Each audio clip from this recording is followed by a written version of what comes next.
როცა ადამიანი ხდება პატრიარქი, თავის პიროვნული მოღვაწეობით ცხონდება, ეგ ერთია.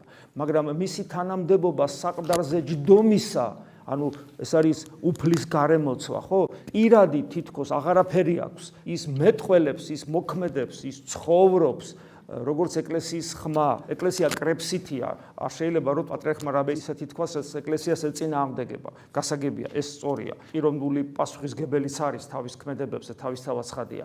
მაგრამ ჩვენ ხო გონება გვაქვს და ჩვენ ხო ეკლესიური ცხოვრება გვაქვს და ჩვენში ხო საღვთო მადლია და როცა ჩვენ ხედავთ, რომ პატრიარქის ხმა არის ეკლესიის ხმა, რომელიც არის ღვთის ხმა, აი ამის ატანა არ აქვს იმ საზოგადოებას, რომელიც უღმერთოდ ცხოვრობს. ღმერთის სახელით თქვენ უნდა ილაპარაკოთ. დიახ, ჩვენ უნდა ვილაპარაკოთ ღმერთის სახელით. ეკლესია არის სვეტი და სიმტკიცე ჭეშმარიტებისა. და პატრიარქი ამ სვეტი და სიმტკიცე ჭეშმარიტების გარეგანი მხარია. და როდესაც მისი ყოველი სიტყვა თანხვედრაშია ღვთის სიტყვასთან და შენ როცა აკრიტიკებ, მას უნდა იცოდე, რომ არ არის თანხვედრაში და თუ არის შენ ღვთის სიტყვა ვერ იტყვი, რომ ის თანხვედრაშია თუ არ არის თანხვედრაში.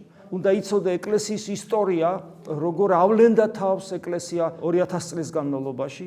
და როცა ეს ყველაფერი იციდა და ამის მერე ჩანს, რომ პატრიარქი ზუსტად ისე მეტყველებს, როგორც უნდა მეტყველებდეს, როცა ის არის ეკლესიის ხმა, და როცა შენ მის წინააღმდეგ ბრძოლას იწყებ, ეს ნიშნავს, რომ შენი მდგომარეობაში ხარ, აი, როცა ქვებს იღებენ და უნდათ რომ დაკრიბონ, უნდათ რომ მოკლან, უნდათ რომ გაანადგურონ, აი ესე ებრძოდნენ ჩვენს ღვთოვან პატრიარქსაც და ეს, რა თქმა უნდა, მძიმედ გამოვლინდება, თუდნაყოფებსაც დადებს, მაგრამ ჩვენ ამის, რა თქმა უნდა, არ გვეშინია.